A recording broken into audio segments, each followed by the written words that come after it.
לא שאותנו תיהר מפשענו, שרים אנו שיר אהבה. תיקן את דרכינו, ריפא את נפשנו, גילה לנו את... Shabbat Shalom. Nós somos aqui a Congregação Moreste Yeshua de Salvador, Bahia, em mais um serviço da Torá, em mais um Shabbat. Hoje é um Shabbat muito especial, Shabbat HaChodesh, ou seja, o Shabbat que marca o final do último mês do ano bíblico e dá início ao primeiro mês do próximo ano, do ano novo bíblico. Hoje é uma data, esse Shabbat é especial por isso, né? E amanhã, gente, a partir do pôr do sol de hoje, biblicamente falando, está começando verdadeiramente o ano novo judaico. Você pode estar assustado, mas o ano novo judaico não já foi em setembro? Ali é o Rosh Hashanah tradicional, do calendário agrícola, civil de Israel. Mas hoje, ao pôr do sol, começa o calendário bíblico. Começa o ano no calendário bíblico, naquele que Adonai determinou lá Moisés e Arão quando saíram do Egito, lá em Êxodo. Você pode consultar Shemot, Êxodo capítulo 12, versículo 2. Este será para vós o primeiro dos meses do ano, ou seja, o mês de Aviv, conhecido como Nissan. Ele começa hoje ao pôr do sol, verdadeiramente o ano bíblico, né? E é uma data especial, por isso que hoje é o Shabbat HaChodesh, né? O último Shabbat do mês de Adar e o primeiro, vamos dizer assim, o Shabbat que antecede ao mês de Aviv. Esse ano é um ano, como vocês podem perceber, já sabem, aqueles que já estão acostumados com a cultura judaica. Por que é que nós estamos tendo Mehubarot? Duas porções, duas parashot. De vez em quando tem um Shabbat com duas porções. Porque nós estamos em um ano regular, ou seja, um ano de 12 meses. E o ano de 13 meses, que é quando tem o Adar Sheni, o Adar 2, o que é que acontece? Quando chega agora, que estamos terminando o mês de Adar, o ano de 13 meses, ele teria mais um mês, o Adar Sheni, ou Adar segundo. E para que a coisa fique certa, no ano regular, sobra semana, sobra porções, né? Porque o ano é menor, só tem 12 meses. Aí o que é que acontece? Tem o Mehubarot, como nós estamos tendo agora, duas porções em alguns Shabbatot, em alguns sábados. E quando o ano é de 13 meses, aí lê-se de modo completo uma porção, uma paraxá para cada semana. A coisa encaixa. Por isso que acontece algumas semanas se estudar duas parashot, duas porções no mesmo Shabat. Para aqueles que não, porventura não saiba, é por isso que ocorre dessa forma. Então, irmãos, logo mais à noite começa o Ano Novo Judaico Bíblico. E uma coisa interessante que eu vou tocar nesse ponto mais detalhadamente no final, vou tentar me lembrar, é que essa paraxá, hoje, como eu falei, estamos estudando duas, a paraxá Pekudei, que é a última, que fecha o livro de Shemot, Êxodo, no capítulo 40, versículos 1 e 2, diz que amanhã, na data de amanhã, o Eterno mandou Moisés levantar o tabernáculo. Gente, isso é fantástico. Você pode conferir aí na sua casa, Shemot, Êxodo, capítulo 40, versículos 1 e 2, e o versículo 17, que afirma: e no primeiro dia do primeiro mês do segundo ano da saída do Egito, o tabernáculo foi levantado. Gente, isso é fantástico. E ali diz que o Eterno veio, se fez presente de um modo tão intenso naquele lugar, que a nuvem cobriu o tabernáculo. Da presença do Eterno tão forte que foi, no primeiro dia do ano. Ou seja, o Eterno estava ali dando um sinal, certamente. Dando um sinal. Vocês saíram do Egito nesse mês, agora começa uma nova etapa para vocês, quando o Mishkan, o tabernáculo está levantado, e eu vou estar presente no meio do povo, no primeiro dia do ano, no início do ano. Gente, isso é fantástico. Eu fico triste, eu confesso para vocês que eu fico muito triste quando a gente olha no mundo, você não vê ninguém soltando foguete, ninguém soltando fogos para comemorar. Até mesmo no meio do povo de Israel você ouve falar muito pouco, não é assim? Muito pouco. Se fala bastante do Rosh Hashanah do 7º mês, mas hoje, amanhã, você vai ver falar muito pouco. Presta atenção na imprensa, na mídia, nos jornais, muito pouco, até mesmo no meio do povo de Israel. Apenas se fala mais no Rosh Chodesh, né, o cabeça do mês. E no mundo ocidental, no mundo, vamos dizer assim, no sistema mais comum, ninguém nem lembra, não se fala. Ou seja, o Eterno só tem motivo para se entristecer com a humanidade. A humanidade lembra muito das coisas humanas, das coisas dos homens, criadas por imperadores, criadas por homens, mas das coisas que ele deixou, a humanidade se esquece. É engraçado, é terrível, mas chega a ser, eu digo engraçado de um modo de falar, mas é triste. Por isso que ele diz em relação ao Shabat, lembra-te do dia de Shabat para santificar. E até isso o mundo esquece. O povo de Israel do Shabat lembra, mas o mundo em geral, na sua maioria, esquece até mesmo do Shabat.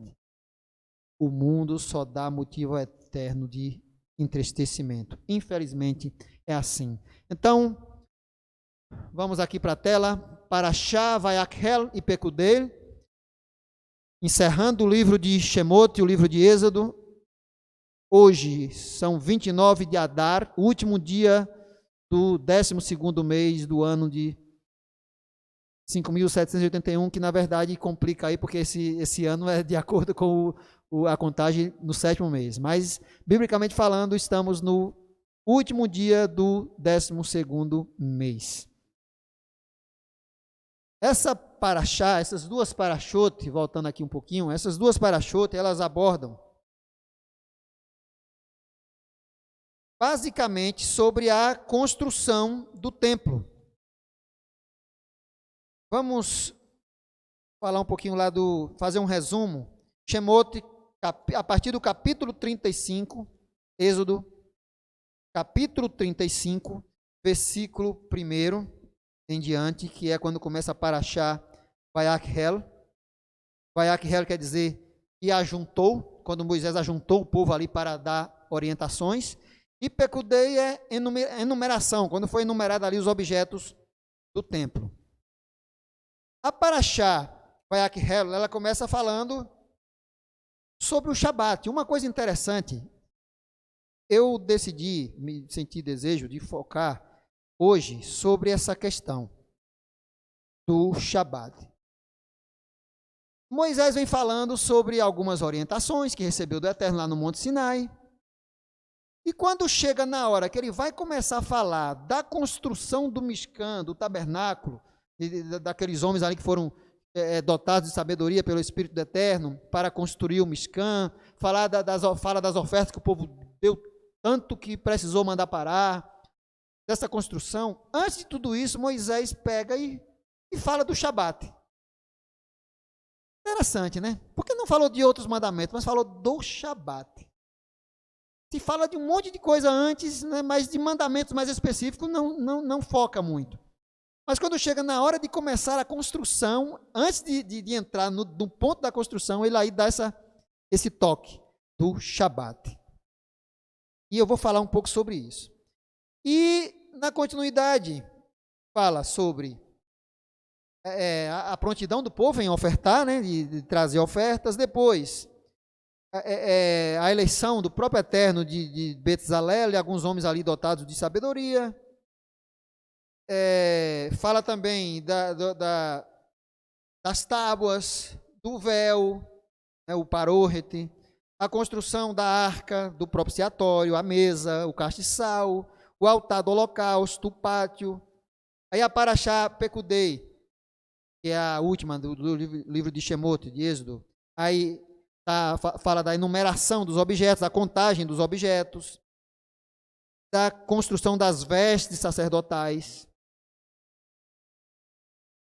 a entrega do tabernáculo já construído a Moisés, e como eu falei agora há pouco, no capítulo 40, que é o último, ele fala da construção, a paraxá fala do erguimento, da montagem do tabernáculo, do Mishkan, que aconteceu no primeiro dia do primeiro mês, segundo o calendário bíblico, do segundo ano da saída do Egito. Ou seja, um ano depois da saída do Egito, o tabernáculo foi levantado. Aí eu queria trazer para os irmãos alguns detalhes. Shemot, Êxodo capítulo 35, versículo 31, está aí na tela para vocês acompanharem. Então Moisés convocou toda a congregação dos filhos de Israel e disse-lhes: estas são as palavras que o Senhor ordenou que se cumprissem.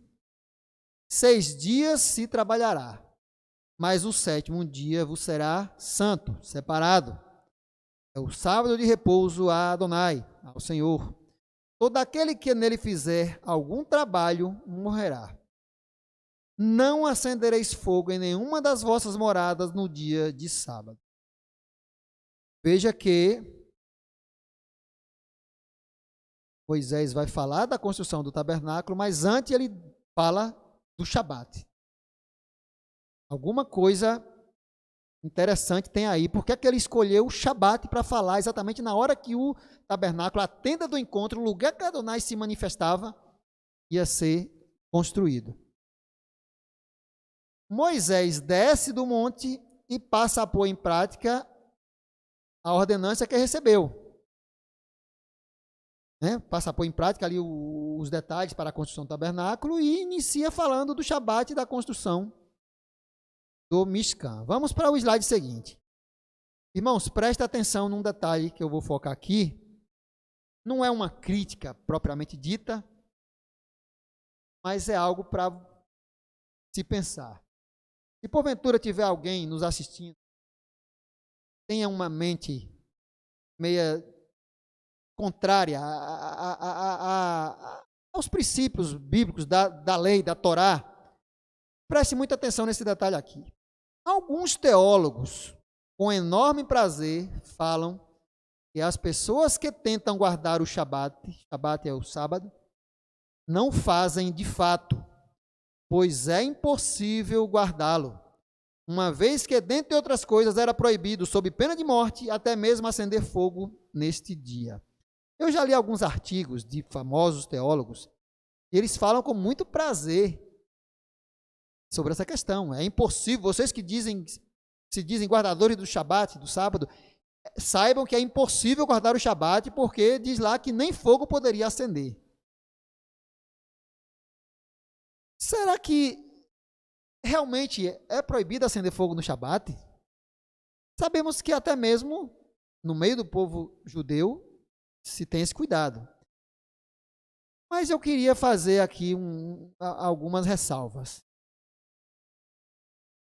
A Escritura fala em Números, capítulo 15, versículo 32 ao 36, da execução de um transgressor, do Shabat, daquele homem que foi encontrado cortando lenha no Shabat, e ele tinha sido advertido, mesmo assim ele foi lá e decidiu cortar lenha no Shabat, diante de todo mundo vendo, sabendo, e ele foi lá e transgrediu. Estando, pois, os filhos de Israel no deserto, acharam um homem apanhando lenha no dia de Shabat. E os que o acharam apanhando lenha, o trouxeram a Moisés e Arão e a toda a congregação, e os puseram em guarda, porquanto ainda não estava decretada o que se lhe devia fazer.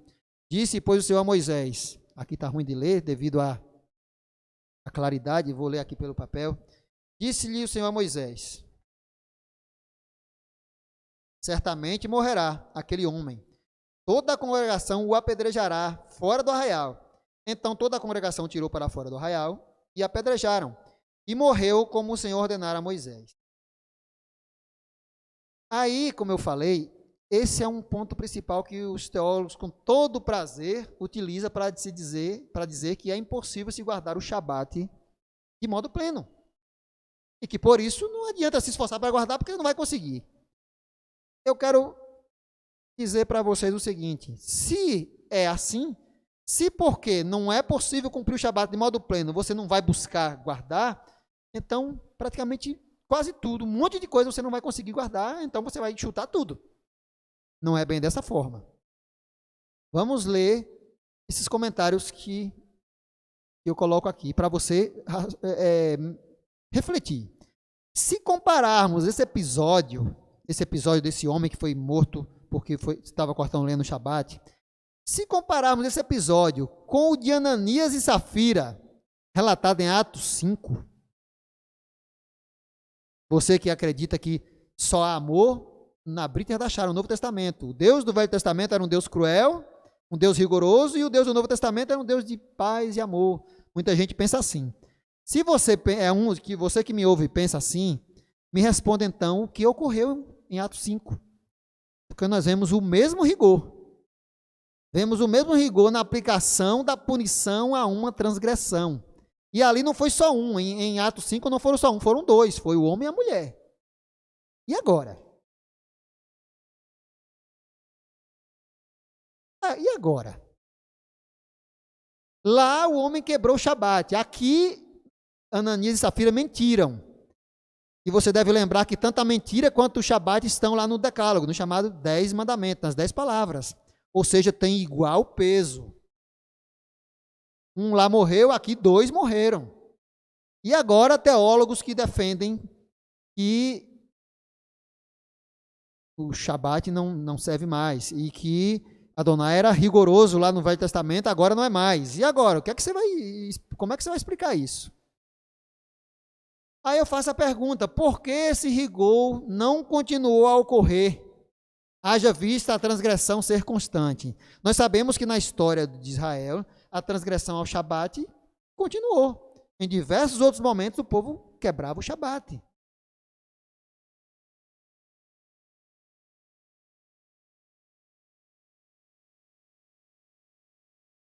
Muito bem lembrado, Loures. Obrigado por lembrar. Lourival está dizendo aqui que ainda tem um agravante.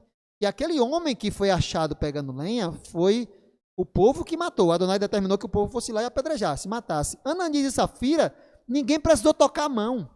O próprio Eterno matou. Veio o poder do Eterno sobre eles e eles morreram ali. Não precisou nem ninguém matar, ou seja, mais sério ainda a coisa. E agora? Mas por que é que em outras ocasiões o povo quebrava o Shabat do mesmo modo? Também na Brit Hadashah o povo transgredia, mentia do mesmo modo e não acontecia o mesmo peso.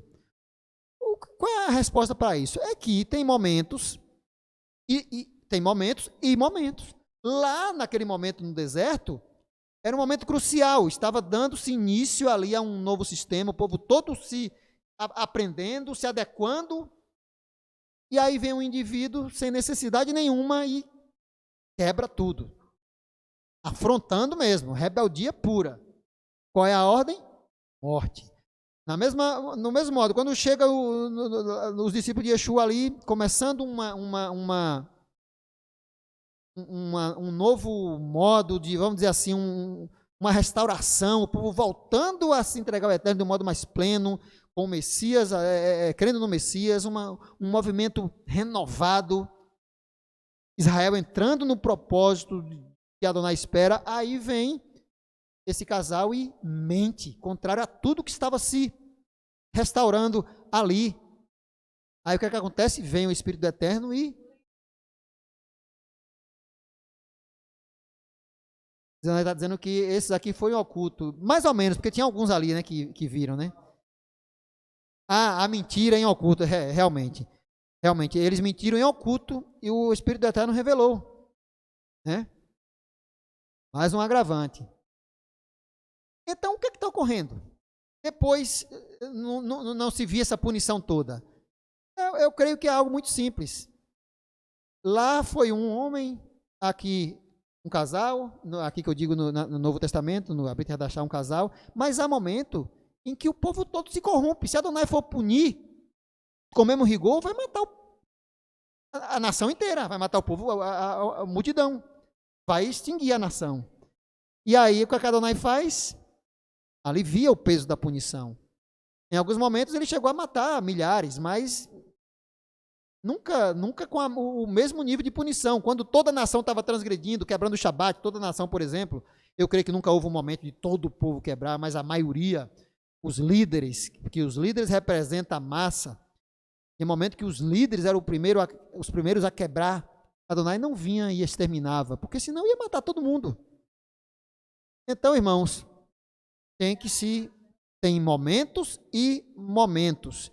Mas voltando ao ponto do Shabat. Se você que pensa igual a esses teólogos que eu estou falando, acha que não, porque não é possível guardar o Shabat de modo pleno, você não tem a obrigação de buscar guardá-lo, o que fazer então com outros textos como os que eu vou ler aqui? Olha só, duas perguntas que eu não vou citar aqui o nome de teólogo, porque vários fazem essa pergunta, então por questão de respeito não vou citar nome, mas você pode pesquisar na internet que você vai encontrar essas perguntas. Você atualmente guarda o sábado como Deus ordenou que se fizesse na lei? Eles acham que não é possível guardar e por isso não se deve guardar. O argumento, um dos argumentos muito utilizado. Se você viaja no sábado de trem, automóvel, bicicleta ou outro qualquer meio de condução, está quebrando o sábado. Castigo, pena de morte. Irmãos, fazemos uma coisa aqui interessante. Quem é que tinha esse rigor todo com o Shabat, com a guarda do Shabat? Os fariseus, né? Sacerdotes, fariseus, aqueles fariseus, não todos, aqueles fariseus que afrontavam Yeshua. Era eles que tinham esse rigor todo com o Shabat. Era um rigor acima do normal que Yeshua combateu severamente.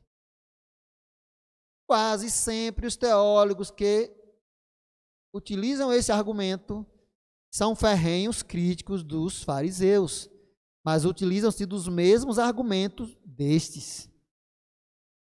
Serve o argumento, eu tirei isso aqui de um site na internet, um site cristão, de teólogos que defende isso que eu estou falando aqui, né, que o Shabat não deve ser mais guardado.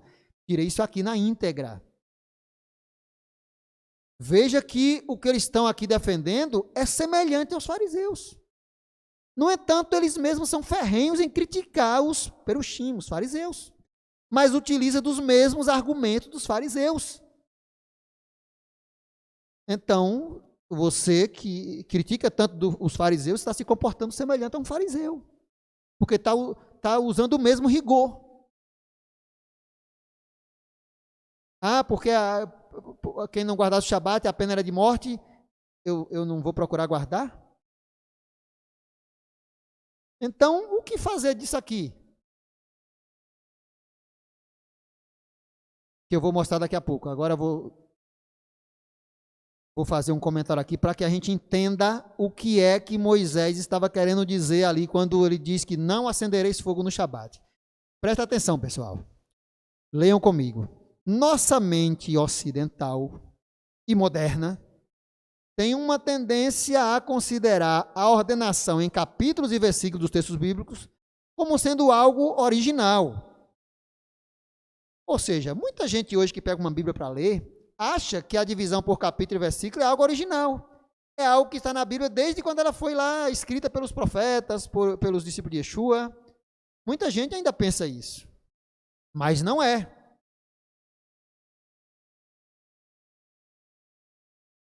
Isto, em alguns casos, pode levar a erros graves de interpretação, pois muitas vezes coloca-se uma quebra na sequência do relato, ou seja, a divisão por capítulo e versículo. Não estou aqui criticando, gente, dizendo que isso é ruim, pelo contrário, eu acho maravilhoso a divisão por capítulos e versículos, mas nós temos que ter cuidado, porque não é algo original, não é algo que acompanha os textos, as matrizes, os originais, vamos dizer assim. Pois muitas vezes coloca-se uma quebra na sequência do relato, que pode resultar também em uma quebra da ideia que o autor queria apresentar, pois os textos originalmente eram escritos de forma corrida. Tanto os textos em hebraico quanto os textos em grego, as versões em gregos, eles não eram escritos divididos em capítulos e versículos, eles eram escritos de forma corrida. Por isso que você vê na Brit Hadashah os autores como Paulo, Pedro e outros, citando trechos da Torá, dos profetas. Eles não citam números, eles citam trechos, porque não existia divisão por capítulos e versículos. Só que aí, quando hoje a gente vai ler e fica separando as coisas sem muito cuidado, você pode pôr uma quebra na ideia que o autor estava tratando, na ideia que o autor estava querendo passar. Isso é muito perigoso. A divisão em capítulos ocorreu na França. Olha onde. Não foi nem Israel, na França, na Europa. Por volta do ano 1227 da Era Comum. E, posteriormente, por volta do ano 1553, acrescentou-se a divisão por versículos. Olha quando, já depois da Reforma Protestante. Maravilhoso, é o que eu estou dizendo, é muito bom, algo fantástico, mas é preciso ter cuidado, como em tudo é preciso ter cuidado. É preciso ter cuidado porque muitas vezes você, por causa da divisão em versículo, você acha, em capítulo e versículo, você acha que tem uma quebra no texto quando não tem. Nem sempre tem. Temos que ter cuidado. Então lembre-se que as divisões por capítulos e versículos ocorreram nessa época aí. Entre o século XI e o século XVI. Então, agora, ciente dessas divisões por capítulos e versículos, ciente de que isso não existia nos originais, vamos voltar ao texto inicial. Êxodo, Emote 35:1. Então Moisés convocou toda a congregação dos filhos de Israel e disse-lhes: estas são as palavras que o Senhor ordenou que se cumprissem. Versículo 2: 6 dias se trabalhará, mas o 7º dia vos será santo. Deixa eu ler aqui que ali está refletindo a luz. Mas o 7º dia vos será santo, sábado do repouso a Adonai, dedicado a Adonai. Todo aquele que nele fizer qualquer trabalho morrerá. Versículo 3: não acendereis fogo em nenhuma das vossas casas no dia de sábado, no dia de Shabat, em uma das vossas moradas. E aí ele encerra o assunto e entra em outro assunto. Agora veja, irmãos, que na sequência aqui, Moisés está falando do mesmo assunto. Vemos no texto que a proibição de acender fogo, descrita no versículo 3, está diretamente relacionada com a execução de trabalho descrita no verso 2. Não há separação, é um texto só. Aí alguém vai ler separando por versículo e acha que está falando de coisas diferentes. Não, está dentro do mesmo relato. O acender fogo aqui do versículo 3 está em conexão com o trabalho do versículo 2, ou seja, ao que tudo indica, é proibido acender fogo para a realização de trabalho. O fogo em si, muito provavelmente, não é o centro da proibição aqui. O que está sendo proibido é a utilização do fogo para trabalho. Porque utilizava-se de fogo para trabalho. Por exemplo, eu lembro muito bem, quando eu era criança, a minha mãe, para fazer comida para 15 filhos, começava cedo, acordava e fazia o café para a família, e até o meio-dia trabalhando. Por isso que é proibido fazer comida no Shabat. O ferreiro vai fazer trabalho, tudo necessitava do fogo. E a comida, repito, eu via muito minha mãe fazer isso, era a manhã inteira com o fogo aceso para fazer a comida.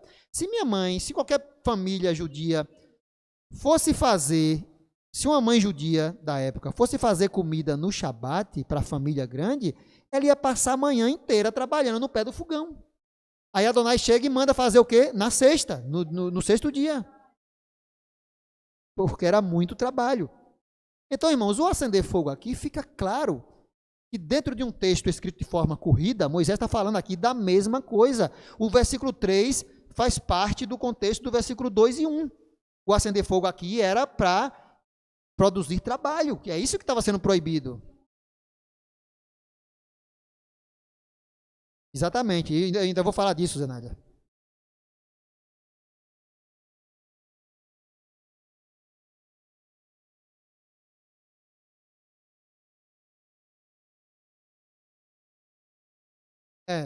Diz que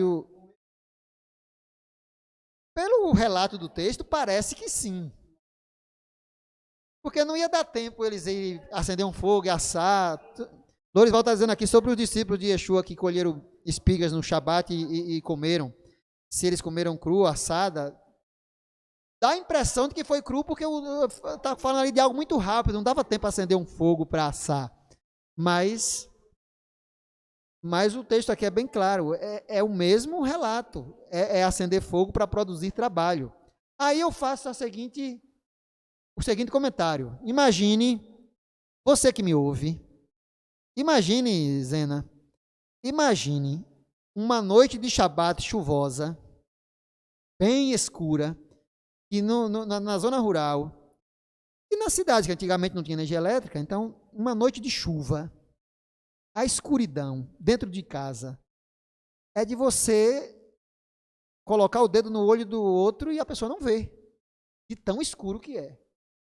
Imagine, então, uma noite chuvosa de Shabat, a mãe judia levanta para trocar a fralda, entre aspas, né, que era aqueles panos da criança, ou a fralda geriátrica, entre aspas, também, né, do velhinho, nos últimos dias de vida, sem poder acender o candeeiro. Porque senão ia produzir fogo.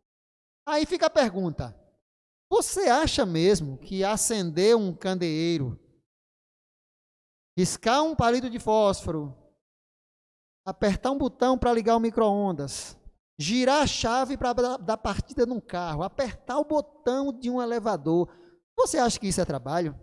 Você acha que Adonai estaria preocupado com esse tipo de trabalho? Aí entra, Zenária, o comentário que você fez. O mandamento é muito claro, era trabalho servil, você não poderia exigir, você teria que descansar e deixar que o seu empregado, que seus filhos, o seu animal, até o animal, o estrangeiro que está dentro das suas portas, descansem também. Aí aqui eu faço uma ressalva. Eu sei que incomoda muitos, mas é fato. Enquanto muitos têm esse rigor tão grande que não aperta o botão do elevador, não gira a chave do carro para não gerar trabalho, não acende uma luz porque está gerando trabalho, muitas dessas mesmas pessoas pegam o estrangeiro e botam para trabalhar para ele no Shabat. Aí, irmãos, me desculpe, mas Yeshua vendo isso, Yeshua dizia, hipócrita. Era isso que Yeshua ia dizer. Por isso que Yeshua é ruim para muitos, porque Yeshua toca na ferida, fala a verdade. Você não toca, não aperta o botão do elevador, porque está gerando fogo. Não vira a chave do carro, porque está gerando fogo. Está acendendo fogo, está produzindo trabalho. Não anda 1 quilômetro, porque é trabalho. Ou seja, um excesso de rigor no cumprimento do mandamento, porque você é muito santo. Mas pega o estrangeiro, seu empregado, e põe para trabalhar para você no Shabat. Me desculpe, mas hipocrisia. Porque o mandamento é muito claro, nem tu, nem o teu filho, nem tua filha, nem o teu estrangeiro que está dentro das tuas portas, ou seja, está debaixo da sua responsabilidade, até o seu animal, ou seja, até os seus animais, o boi de carro, quando existia ainda, o animal que trabalha para você, ele deve descansar nesse dia, o cavalo, tudo. E aí você vem me dizer que não acendo o fogo, não risca o palito de fósforo, porque você, muito santo, você não pode acender fogo no Shabat, mas você pega e bota o estrangeiro para trabalhar para você. Não encaixa, gente, não encaixa. Vamos ser mais coerentes com as coisas. O mandamento está deixando mais ou menos claro que a proibição de acender fogo é para não produzir trabalho. Um dia uma pessoa me ligou aqui em Salvador, querendo vir conhecer a congregação aqui. Aí quando eu falei onde ficava, aí lá eu não posso ir não, porque eu vou ter que pegar um ônibus ou pegar um táxi no Shabat e não dá. Falei, tá bom então. Aí eu cortei logo o assunto, tá bom, não dá para o senhor ir, Quando tiver uma reunião no dia de semana, você vai. Mas cortei logo. Por quê? Ele acha que se ele pegar o carro, ligar a chave para vir até a congregação, ele vai estar quebrando o Shabat. E assim ele fica sem participar da santa convocação, que é também um mandamento de Shabat, porque ele acha que se ele pegar o carro lá e funcionar, ele vai quebrar o Shabat, porque gerou fogo. E aí fica em casa sem participar da reunião. Quebra do Shabat da mesma forma. Se morar em apartamento, vai ficar trancado o dia todo em casa, porque o elevador é comum a todos, ele não vai poder ter um elevador só para ele. Muito bem. Lourdes está dizendo que essas pessoas não podem nem morar em condomínio, porque vai ter pessoas trabalhando lá na portaria do condomínio, e ele vai... essas pessoas vão estar trabalhando no Shabat. Gente...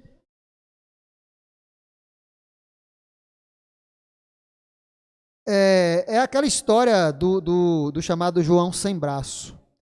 Eu não posso fazer isso porque eu não tenho um braço. Não posso fazer aquilo porque eu não tenho um braço. É você ficar pegando detalhes para argumentar contra algo que é maior. Você pegando nos detalhes para falar contra algo que é maior. O princípio do Shabat, gente, aí a gente volta para o mandamento. Qual o princípio do Shabat? O princípio do Shabat é: não farás nenhuma obra, como está aí para vocês lerem, não farás nenhuma obra, nem tu, nem teu filho, nem tua filha, nem o teu servo. O que é servo aqui, gente? Empregado, alguém que serve. Você que tem um comércio, você que tem uma loja, que tem uma empresa, seu empregado é seu servo, ele lhe serve, ele trabalha para você. Então, como é, Loures? O escravo naquela época era diferente de como é hoje, aquele escravo a gente conhece a escravidão brasileira, da pessoa só trabalhar feito uma máquina e não receber nada. O escravo de antigamente, pelo menos em Israel, o escravo era como Eliezer, que ia herdar a herança de Abraão. Essa era a escravidão daquela época, em Israel, pelo menos, mas naquela cultura ali do Oriente. É muito diferente. Então, irmãos, o servo é alguém que serve. Então, seu empregado, aquele que trabalha para você, ele é o seu servo, ele está lhe servindo. Aqui o texto está dizendo: nem teu servo, nem a tua serva, nem o teu animal, até o animal, nem o teu estrangeiro que está dentro das tuas portas. Este é o princípio do mandamento. Acender fogo no Shabat vai gerar trabalho. Se vai gerar trabalho, você não deve acender, porque você tem que evitar o trabalho. Mas se eu acendo uma luz para clarear meu ambiente, se eu não tiver jeito, precisar acender um candeeiro, eu precisar acender um fogão com um palito de fósforo para aquecer uma comida rápida, para não comer gelada, vai estar quebrando o Shabat? Vai estar produzindo trabalho? Vai causar mais desconforto comer aquela comida fria. Vai causar mais desconforto deixar, como na antiguidade, deixar a criança sem trocar os panos ali. Aí eu faço um comentário. Deixa eu ver o horário aqui, parece que eu estou fazendo malabarismo para escapar de uma questão sem saída. Mas eu gostaria de perguntar, vou ser bem rápido, gostaria de perguntar. Preste atenção, gente. Você conhece, por exemplo, alguém... Deixa eu ler aqui pelo papel, que ali está... O reflexo da janela não deixa ler. Você conhece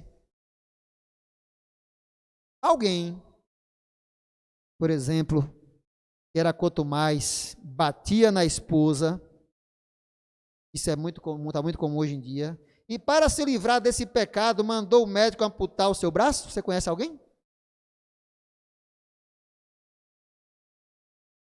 Gente, vocês podem até se escandalizar, mas existe até religiosos, pastores, gente que se diz religiosa, que faz isso. Ou você conhece algum adúltero, quanto mais, alguém que sempre adulterando, que mandou arrancar-lhes os olhos para não olhar para uma mulher bonita e trair sua esposa com ela, ou mandou amputar o órgão sexual. Você conhece alguém? Eu não conheço. No entanto, Yeshua diz bem claro.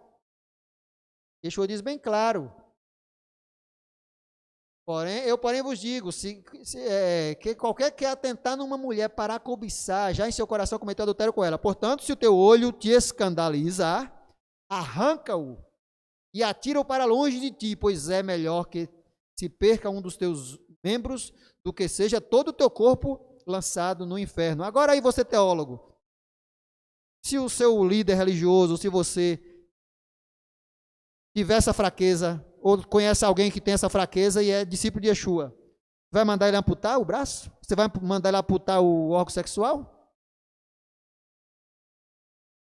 Então, cuidado com o que você ensina, porque você não vai mandar fazer isso. Eu não conheço ninguém que tenha feito isso. Se a tua mão direita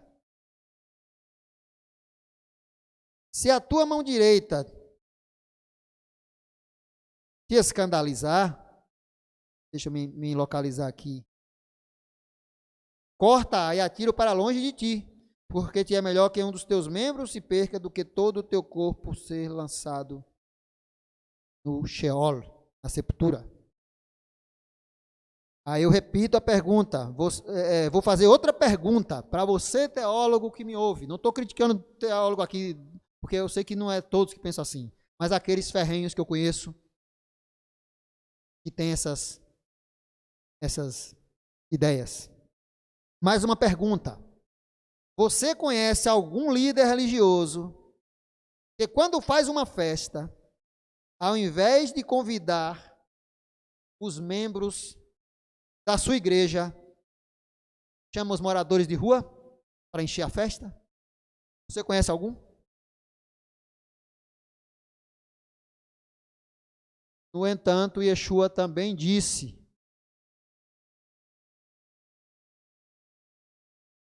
quando deres um jantar ou uma ceia, não chame os teus amigos, nem os teus irmãos, nem os teus parentes, nem vizinhos ricos, para que não suceda que também eles te tornem a convidar e te seja recompensado. Mas quando fizeres convite, chama os pobres, aleijados, mancos e cegos, e serás bem-aventurados. E aí, não precisa nem ler o resto. Você conhece alguém? Então, se não é possível guardar o Shabat de modo pleno, como defendem, não é também possível guardar os ensinamentos de Yeshua de modo pleno. E agora? Você vai deixar de seguir Yeshua por causa disso? Você vai deixar de guardar os mandamentos de Yeshua, os ensinamentos de Yeshua, a forma que Yeshua interpreta a Torá, a forma de aplicação que Yeshua dá à Torá? Você vai deixar de seguir? Você vai deixar de seguir a Yeshua? Porque algumas coisas que ele ensina você não consegue fazer? Aí vem um monte de malabarismo para tentar justificar, mas não adianta. Você tem que pôr as coisas no devido lugar. Tem que pôr as coisas no devido lugar. Resumo. Vamos resumir para encerrar, já está chegando 12 horas. Se alguém que defende, né, que é essa questão tão séria, né, que a Torá, os mandamentos divinos, a instrução divina não precisa mais ser vivida, o Shabat não precisa mais ser guardado, explica então esse texto de Isaías, Yeshayahu, capítulo 66, a partir do versículo 22. Porque como os novos céus e a nova terra que hei de fazer, está falando de que aqui? De mundo vindouro. Só para os chamados salvos, né? Mundo vindouro, Olam Rabá. Está falando disso, não há o que argumentar. Porque como os novos céus e a nova terra que hei de fazer estarão diante da minha face, diz o Senhor, assim também há de estar a vossa posteridade, a vossa e o vosso nome. Versículo 23, prestem atenção. E será que desde uma lua nova até a outra, olha, o Rosh Chodesh, a festa da lua nova, o início do mês, vai voltar a existir no mundo vindouro. Voltar, vírgula, e nunca deixou de existir. Corrijo. Mas para quem hoje acha que caiu, não vale mais, veja que aqui está dizendo que vai ter no mundo vindouro. E você quer estar lá. E será que desde uma lua nova até a outra, desde um sábado até o outro. Por que está tomando o sábado como referência? Por que não toma o domingo como referência? Por que toma o Shabat como referência? Porque o Shabat é o dia que Adonai deu como sinal da aliança. É o Shabat que faz você declarar para todo mundo que a que Deus você segue. Se você acha que o dia santo, santificado pelo Criador, é o domingo, me desculpe dizer, mas eu sei que isso não vai comprometer, eu acredito que isso não vai comprometer sua salvação, lógico, porque Adonai não leva em conta o tempo da ignorância, como está escrito, mas você, lembre-se que o domingo foi santificado por Mitra, por vários outros deuses. Era santificado ao Deus Sol, não por Adonai. É um dia criado por ele, claro, mas é um dia comum como os outros 5. Não foi separado. O separado pelo Criador foi o Shabat, porque é um sinal, foi o dia que ele cansou, contemplou sua criação e santificou. Então, ele está dando aqui o Shabat como referência, não o domingo. No mundo vindouro, no lugar que você, todos que me ouvem, quer estar lá. Você não vai à igreja todo domingo porque acha bonito. Você vai porque você crê que ali você está trilhando o seu caminho para a vida eterna. Você está fazendo a vontade do Eterno. Mas a vontade do Eterno está dizendo aqui, que no mundo vindouro, para onde você quer ir, o Shabat vai estar lá, como um sinal. Referência ao Shabat, não outro dia qualquer. E aí ele diz que virá toda a carne a adorar perante mim, diz o Senhor. Ou seja, todos que irão adorar Adonai vai ter que se reconhecer o Shabat de novo. Aí você acha que Adonai deu o Shabat desde a criação, aí quando chega durante 2000 anos, tira para depois trazer de novo. Só porque você quer. Só porque você quer. Ele deu lá no começo, porque vale para até quando ele quiser. E pelo que a gente vê aqui, ele quer, inclusive, até no mundo vindouro. Porque o mundo vindouro não vai apagar da memória a existência de que um dia Adonai criou os céus e a terra e santificou o 7º dia. Isso não vai ser apagado. Isso é algo que vai estar sempre vivo para trazer à tona que ele é o Criador. E ele que santificou o 7º dia. Você trabalha 6, se cansa para descansar no 7º. Não tem lógica você descansar no primeiro dia antes de trabalhar 6 dias. É fora de lógica. Então ponha isso na sua cabeça. Você sonha com o mundo vindouro, você sonha com o Larrabá, você sonha com a chamada salvação. Mas lá está escrito isso aí. Isaías, capítulo 66, 22. Se você quer estar lá, comece a reavaliar seus conceitos. Se você não aceita alguns preceitos divinos, porque os considera muito duros, como aquela transgressão ao homem que quebrou o Shabat, ou não entende, lembre-se que no Éden, Adão e Eva provavelmente também não entenderam aquela proibição, de não comer daquela árvore, mas isso não mudou a punição. Eles entendendo ou não, aceitando ou não mudou a punição. A punição foi o quê? Morte. Não imediata naquele momento, mas a morte que até hoje a gente sofre com isso. Infelizmente, não mudou a punição, o fato deles entenderem ou não entenderem. O importante é que eles desobedeceram e teve uma consequência. Então, vamos abrir os nossos olhos, vamos ter cuidado com o que a gente aprova. Aquilo que a gente aprova conta muito. Eu quero aqui encerrar, lembrar os irmãos que, mais uma vez, que logo mais à noite, ao pôr do sol, é um momento especial. Nós não vamos ter reunião aqui. Eu recomendo que em casa você tire um momento de oração, recite a bênção da santificação do Shabat. Quem tem shofar, toca. Santifique o mês de Aviv, Nissan, que vai começar logo mais ao pôr do sol, e que também é o ano bíblico judaico que começa nesse pôr do sol. É um momento muito importante, nós não devemos esquecer. O mundo esquece.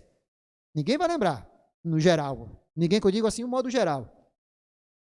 mas centenas, milhares e milhares de pessoas no mundo estarão lembrando disso. Não esqueça e santifique nessa noite que vem o primeiro dia do primeiro mês do ano bíblico, que é um momento especial e deve ser lembrado. Nós não teremos hoje às 17 horas o estudo do Apocalipse. Se o Eterno permitir, teremos na quarta-feira, às 20h30, um estudo bíblico, que a gente está fazendo de 15 em 15 dias, na quarta-feira. E no próximo Shabat, se o Eterno permitir, nesse mesmo canal, às 10 horas, novamente aqui, com mais um serviço da Torá. Mas, lembrando, hoje às 17 horas, não teremos o estudo do Apocalipse. Se o Eterno permitir, teremos no próximo Shabat. Tem mais algum recado, Loures e Chico? Não? Eu acho que tem alguma coisa que eu estou me esquecendo, mas não estou conseguindo lembrar. Vamos encerrar então. E a gente aí diz, Hazak, Hazak, Venite, Hazek. Força, força, sejamos fortalecidos, porque estamos encerrando mais um ciclo, a leitura, o estudo do livro de Shemot, conhecido como Êxodo. No Shabat que vem, iremos com a primeira paraxá do livro de Vaikra, conhecido como Levítico. Fiquem de pé e recebam a bênção do Eterno.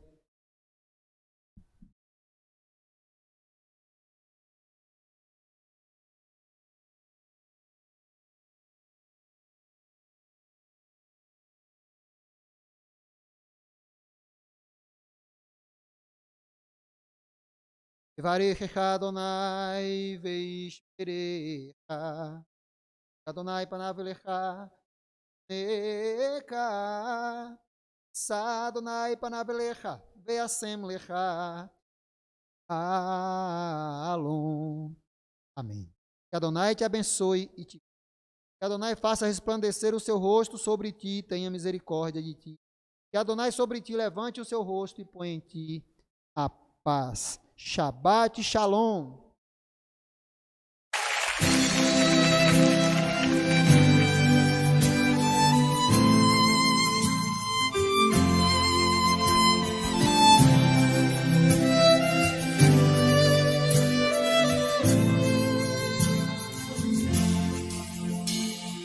לא שאותנו תהר מפשענו, שרים אנו שיר אהבה.